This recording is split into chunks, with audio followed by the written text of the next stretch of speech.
सिद्दी जोहर का बेड़ा तोड़कर शिवाजी विशालगढ़ से राजगढ़ आते हैं। राजगढ़ में आने के बाद उन्हें समाचार मिलता है उनके पिताजी उनसे मिलने आ रहे हैं। माता जीजाबाई कहती हैं, ऐसे में कैसे काम होगा। शिवाजी निश्चिंत भाव से कहते हैं, आप चिंता न करें, पिताजी का स्वागत, पिताजी का सम्मान, पिताजी का आदर करना मेरा पहला कर्तव्य है। यहाँ हमें पितृभक्त शिवाजी के दर्शन होते हैं। अपनी कूटनीति से एक ओर जहाँ वो सिद्दी जोहर को किला प्रदान कर देते हैं, वहीं अपने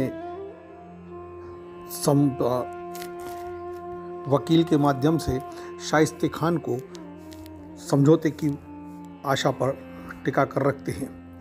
इसके लिए उनको 1-2 महीने का समय चाहिए था, वह पर्याप्त मिलता है। यहाँ शाहजी राजे अपने पुत्र से मिलने आ रहे हैं। शाहजी राजे 20 वर्ष बाद पुत्र से मिल रहे हैं, इसलिए पंडितों का और शास्त्रज्ञों का विचार कि उनसे सीधे मिलना ठीक नहीं, किसी मंदिर स्थान पर भेंट होना चाहिए। वहाँ से 20 किलोमीटर दूर जेजूरी खंडोबा का मंदिर है। शंकर का अवतार खंडोबा, उसका यह प्रसिद्ध मंदिर। उस मंदिर का आंगन के बीचों बीच एक बहुत बड़ी कोपर, उस कोपर में घी जो पूर्ण द्रव्य रूप में है, स्थिर अवस्था में है, और वहाँ पर शाहजी राजे अपने पुत्र से भेंट करते हैं। वह उन घी में प्रतिमा देखते हैं, अपनी ही प्रतिबिंब अर्थात छत्रपति शिवाजी, बाजू में उसका बालक, एक तरफ माता जीजाबाई और उसके बाजू में उनकी धर्मपत्नी खड़ी हुई हैं। भेंट के बाद शंकर जी का दर्शन करते हैं। दर्शनों के बाद पुत्र शिवबा अपने पिता का चरण स्पर्श करते हैं, उनके चरणों पर अपना सिर रख देते हैं। जैसे ही सिर रखते हैं, अनुभूत होता है कि शिवाजी के आंखों से गिरने वाला झरझर झरझर झरझर झरझर पानी उनके पैरों को धो रहा है। शिवबा को उठाकर सीने से लगाते हैं। शिवबा, ये क्या, आपकी आंखों में पानी? शिवबा कहते हैं, पिताश्री, मेरे कारण आपके इन पेड़ों में बेड़ी डली, इस बात का मुझे आज भी कष्ट है। पिताजी कहते हैं, नहीं शिवबा, तुम्हारे प्रयासों के कारण, तुम्हारी कूटनीति के कारण वो बेड़ियां टूटी, इस बात का मुझे गर्व है। और शिवबा को लेकर फिर किले की तरफ जाते हैं। किले में प्रस्थान करते समय शिवबा उनको एक पालकी में बैठालते हैं और उनके जो पैरों की जूती हैं वो अपने काख में दबा लेते हैं। शिवाजी के पिताजी देखकर भाव विभोर हो जाते हैं। कहते, शिवबा, ये क्या? शिवाजी कहते हैं, मुझे मेरे पिता का सम्मान करने का अवसर नहीं मिला, ना ही सेवा का अवसर मिला, इतनी सेवा तो करने दीजिए। और पिताजी के साथ नंगे पैर ऊपर तक पहुंचते हैं। शाहजी राजे 1 महीने वहाँ रहते हैं, शिवाजी का सारा स्वागत सत्कार स्वीकार करते हैं और 1 महीने बाद कहते हैं, शिवबा, तुम्हें कल्पना है हम यहाँ क्यों आए? शिवाजी महाराज भी मुस्कुराते हैं, हाँ, थोड़ी बहुत कल्पना तो है। कैसी? आपको आदिल शाह ने हमें समझाने भेजा होगा। उन्होंने कहा, नहीं, आदिल शाह ने हमें भेजा, साम दाम दंड भेद, किसी भी प्रकार अपने पुत्र को हमारे पास लेकर आओ। पर आज हम संतुष्ट हैं, हमारे मन की कल्पना को आप साकार कर रहे हैं। आपके 60 किले, 50,000 की फौज और आपकी जनता का सुख समृद्धि देखकर हम धन्य हुए। हमारा आपको आशीर्वाद है, शीघ्र ही आप अपने हिंदूपथ पातशाही की स्थापना का स्वप्न साकार करेंगे, यह विश्वास है। हम अब अपने विश्वास को जगाने के लिए फिर से आदिल शाह के पास जाते हैं। यहाँ पिताजी का प्रस्थान होने के बाद शिवाजी की नज़र शाइस्ते खान पर पड़ती है। तभी उनको खबर मिलती है कि शाइस्ते खान ने अपने एक सरदार को कोंकण जीतने के लिए भेजा है, और कोंकण भेजने के लिए उन्होंने कहारतल खान और राय बागान सरीखे विशेष लोगों को भेजा, परंतु स्थान चुना उम्बरखिंड। और शिवाजी ने कहा, देखो, भगवान हमारे कार्य का सहयोग कर रहे हैं। आज हम शाइस्ते खान को अपने क्षेत्र का एक नया तजुर्बा देते हैं। शिवाजी अपनी फौज के साथ उम्बरखिंड पहुंच जाते हैं। उम्बरखिंड में ऊपर ऐसा स्थान है कि एक स्थान से पूरी सेना को उतरना है और दूसरे स्थान पर फिर से चढ़कर और फिर कोंकण में प्रवेश करना है। इसी स्थान को चयन करके शिवाजी वहाँ पहुँच जाते हैं। राय बागान और कहार तलब खान अपनी सेना के साथ ऐसे फंस जाते हैं कि नीचे वो हैं खाई में और ऊपर शिवाजी के सैनिक, सारे तरफ से पत्थरों का वर्षाव, तीरों का वर्षाव और पूरी सेना का हाहाकार मच जाता है। अंततोगत्वा उसको एक बुरी मार खाना पड़ती है, समझौता करना पड़ता है, वापस जाना पड़ता है। शाइस्ते खान इससे भयभीत हुआ ही नहीं था कि अचानक रात को 1000 सैनिकों के साथ शिवाजी ने पूना के अपने उस किले, उस महल में जहाँ वो स्वयं रहते थे, अपने जानकार साथियों के साथ अचानक हमला कर दिया। 1.5 लाख की सेना के बीच में कोई 1000 लोग आकर मारपीट करेंगे, ऐसी कल्पना भी शाइस्ते खान को नहीं थी।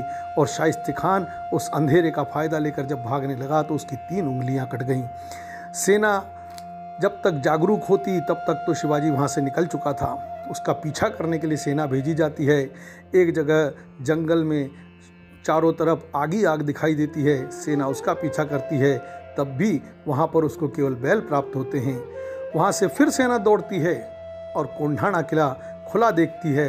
कोंढाणा किले के पास जब पहुँचती है तो फिर कोंढाणा किले में ऊपर से आक्रमण हो जाता है। इस प्रकार शिवाजी अपनी योजनाबद्ध नीति से शाइस्ते खान की आधी से अधिक सेना का सर्वनाश कर देते हैं। शाइस्ते खान को पूना छोड़कर वापस जाना पड़ता है।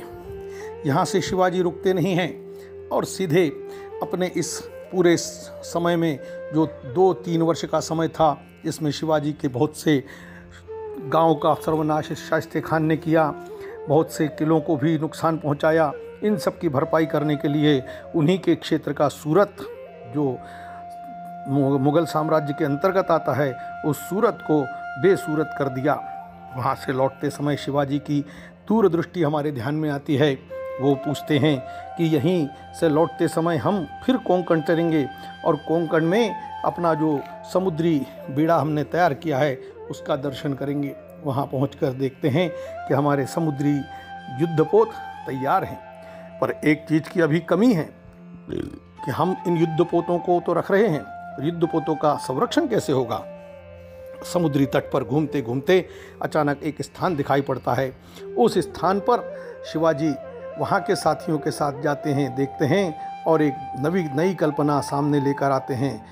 वहाँ पर एक किला निर्माण करने की योजना बनती है। यह किला है सिंधु दुर्ग। स्वावलंबी, समर्थ, सक्षम देश खड़ा करना, अर्थात अपने ही जहाज खड़े करना, क्योंकि जब जहाज खड़ा करने के लिए लोगों को बुलाया था तो जो विदेशी योग्य कलाकार जहाज बनाने के लिए आए थे वो बीच में ही भाग गए, पर शिवाजी ने तभी अपने ऐसे श्रेष्ठ लोगों को उनसे जोड़ दिया था जिन्होंने उनसे वह कला सीख ली, और यह कला सीखकर समुद्री जहाज और समुद्री बेड़े अपने खड़े कर दिए। एक जो कमी थी वह कमी पूरी करने के लिए ईश्वरीय योजना से ही समझें, उन्हें वह एक समुद्र के बीच में टापू दिख गया जिस पर सिंधु दुर्ग का निर्माण हुआ। आज भी सिंधु दुर्ग उस बात को याद दिलाता है। सिंधु दुर्ग देखेंगे तो हमको भी आश्चर्य होगा कैसे उस समय शिवाजी ने उस स्थान का चयन किया और वहाँ पर सिंधु दुर्ग का निर्माण किया। इसी समय एक वहाँ से जब विजय यात्रा लेकर लौट रहे थे कि दुखद समाचार प्राप्त होता है, शाहजी राजे भोंसले अर्थात शिवाजी के पिताश्री का निधन हो गया।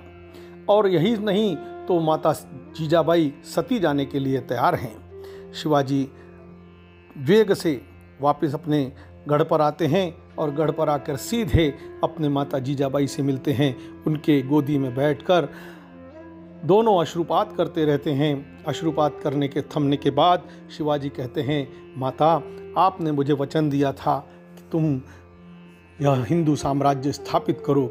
यह साम्राज्य मैं किसके लिए स्थापित करूँगा? मेरे पिताश्री तो मुझे आशीर्वाद देकर गए, सफलता के लिए बात कह कर गए, पर अब वो इस दुनिया में नहीं हैं, तो मेरा संभाल करने वाला कौन? मेरा कोई भी उत्साहवर्धन करने वाला व्यक्ति यदि कोई है तो वे सब आप हैं। आपकी ही हर बात को हमने माना है। आपसे हमने जीवन में कभी कुछ नहीं मांगा।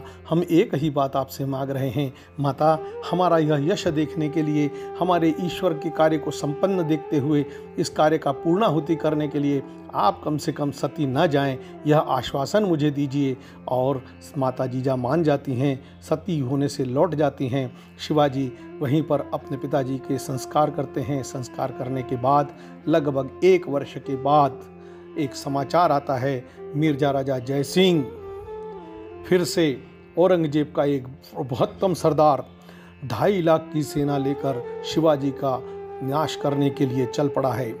ऐसे समय में महाबलेश्वर में संकट निवारणार्थ तुलादान का कार्यक्रम करते हैं। शिवाजी की भी इच्छा है माताजी का मन हल्का हो, माताजी प्रसन्न हो और ये एक अच्छा वातावरण खड़ा हो, इसलिए तुलादान का कार्यक्रम करते हैं। माता जीजाबाई का सोने से तुला होती है और उस स्वर्ण का दान किया जाता है जिससे आने वाले संकटों पर मात दी जा सके।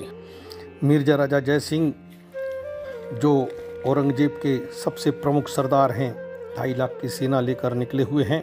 शिवाजी महाराज का पहला पत्र मिर्जा राजा जय सिंह के लिए जाता है, जो इतिहास का एक प्रसिद्ध पत्र है, जिसमें शिवाजी महाराज उनसे स्वयं कहते हैं कि आप उत्तर भारत के राज्य को स्वीकार करिए, आप वहाँ के राजा बनिए, मैं अपनी संपूर्ण निष्ठा आपके चरणों में रख दूंगा और अपना यह दक्षिण का राज्य भी आपके राज्य में ही समाहित कर लूँगा।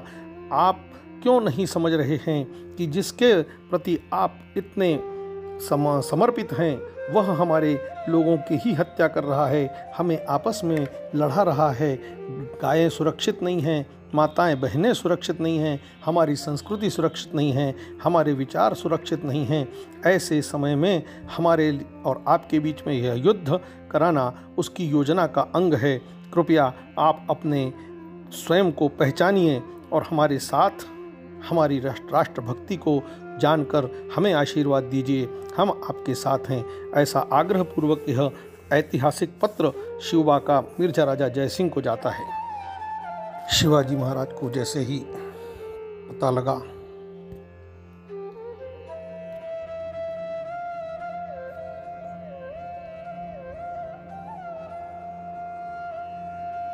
से ही मिर्जा राजा जय सिंह की जानकारी मिली, उन्होंने तुरंत माता जीजाबाई से कहा, अब हमें अपने राज्य के सभी किलों का व्यवस्था करने और आगामी लंबे समय तक युद्ध करने के लिए अधिक आर्थिक आवश्यकताएं रहेंगी।